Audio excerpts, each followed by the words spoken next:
Great day. We've talked about Andrew Tate. We've talked about Gary Vaynerchuk. We've talked about Dave Ramsey. And now we're talking about Brian Atlas. Brian Atlas of the Whatever podcast. Let's talk about Brian for a second. He's a YouTube creator. He's rose to fame through viral podcast clips and videos focused on modern dating and relationships. He's best known for the Whatever podcast. He began posting in March of 2013 and gained traction with shorts, YouTube shorts. And one of his most viral videos was Onlyfans Girls Get Absolutely Roasted, which garnered over 21 million views back in December 23. He's born July 1990, based in Santa Barbara, California. He does offer a little bit about his personal life, but he's kind of like this red pill guy, just like Andrew Tate or Fresh and Fit. Talking to the guys.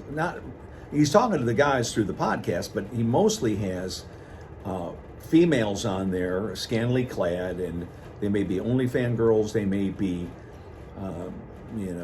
what's the word I'm looking for? Girls for rent. Escorts is what the word I'm looking for. So Brian, I've watched many hours of the Whatever podcast, and sometimes he has this guy Andrew on there. And I really don't want to talk about this Andrew guy because I don't like him. Andrew says, that guys want a certain kind of girl, and he ends up marrying a woman with kids. So he's a hypocrite there. He doesn't live what he says. If Andrew is telling guys, or if Andrew is talking to these girls on the Whatever podcast and saying, stay pure, stay chaste, don't sleep around, be moral, don't have kids out of wedlock, because don't expect a guy to marry you if you're going to be promiscuous. Well, what did this guy Andrew, who's a guest on his show, what did he do? Married a woman with a couple kids. And the other thing I don't like about him is he smokes. So if he's over there smoking, that means he's stressed out, he doesn't have control over his emotions, he's addicted. So in my opinion, I'm not going to listen to somebody like that. But with Brian, I really like his show better than Fresh and Fit. Now, the one thing I will disagree, I think he has too many women on there. If you got 6, 8, 10 women, it makes it really difficult. But I understand why he does it from a YouTube standpoint. He has all these women, and he has a 2-hour show or whatever, and then he's able to take the clips and then put them up on YouTube and YouTube Shorts, so he has content. He could do, it's kind of like, The Price is Right. The Price is Right or Wheel of Fortune, they tape 6 or 7 shows in one day, so then they can take the summers off. They're not having to tape every day. And it's kind of the same way with Fresh and Fit or with the Whatever podcast. That's a little behind the scenes baseball. They'll have more guests on there so they get more clips. If we're up to me, Brian, I'd only have 2 or 3 ladies on there instead of having 8 or 10, all with their little red Solo cups, and you're asking him questions and stuff, but whatever, it's his deal. But I do like Brian. I like him a lot. I think he's got great questions, and he's better than Fresh and Fit, where he will let the ladies answer questions. He won't interrupt them as much. There's not so much busyness like on Fresh and Fit. And I will tell you that I've told thousands of people about Fresh and Fit. I'm a huge fan of Myron. There's some things I disagree with him about, but he's probably one of the most prolific guys I've ever watched on YouTube. He really holds the girls accountable, and he holds the guys accountable too. But Fresh, I got a problem with him because, Fresh goes out, and he's from Aruba, Bonaire, somewhere, got an interesting accent. And Fresh says,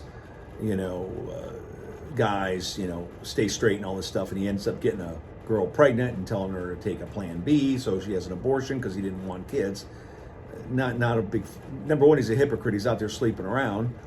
And then when he gets a girl pregnant, it tells her to have an abortion, which I think is not right. Anyway, going back to Brian of the Whatever podcast. Check it out. Google the Whatever podcast. See for yourself. See if you agree with what he's saying, disagree with what he's saying, and leave a comment. The one thing I don't like about him too, there's a couple. One thing, sometimes he has like a guy just sitting there real rigid and straight, like in a military uniform, which is a Navy veteran I find offensive. And why you got this guy just sitting there like a tin soldier, just sitting there straight. And then sometimes he has like a rubber, like a plastic model, like a mannequin sitting there, which I think it kind of takes away from the conversation. I don't know what he's trying to say by having that mannequin sitting there, but it's weird. check it out. Check out the Whatever podcast. See what you think. On a scale of 1 to 10, I give it an 8. I think it's a great podcast. I think it really holds girls accountable for their actions and trying to tell these girls, hey, don't expect to be an OnlyFans girl and, yeah, you're making $10,000, $20,000, $30,000 a week on OnlyFans, but then when you're always the bridesmaid, never the bride, and when you're 32 or 35 years old, you wake up and say, okay, I want to get married. All my friends are married and they're having kids. And my turn. And then the first thing a guy's going to ask the lady is, what's your body count? And she's going to say, that doesn't matter. I'm a new virgin. I'm new. And so he goes, well, I want to know your body count, 30, 50, 100, whatever. And if we get married, are you going to stop posting bad pictures of you on the internet? Is that going to happen? But of course, men can have standards, but then women have standards, right? 6 foot, 6-pack, 800 credit score, nice car, nice watch, good looking, gym, has hair. So on one hand, we're told as men, we're not allowed to have standards, but women are allowed to have standards. I think a lot of that comes from, the book years ago, my daughter read it, about not settling. And I get it. You have some girl growing up like in Middleburg, Florida, working at a Winn-Dixie, and she meets a guy and, well, he likes me, so I can get married, and he ends up being a jerk or he's always out hunting. Yeah, I think a girl does need to be selective in who she marries and who's going to be the father of her children. I agree with that. But it's a two-way street. Guys have standards. They want their wives to be moral and chaste and respectable. And I understand girls want, a guy that's going to provide, and be stable and have a job and, mow the lawn and not run off, not go and hunt and fish and mountain bike and parasailing on the weekends, because she needs him under her watchful gaze, because some other woman may want to try to snatch him away. So anyway, Whatever podcast, Brian Atlas, check him out. Leave a comment below, like, subscribe. Please leave a comment that helps the algorithm, and share. This is Scott. Have a great day.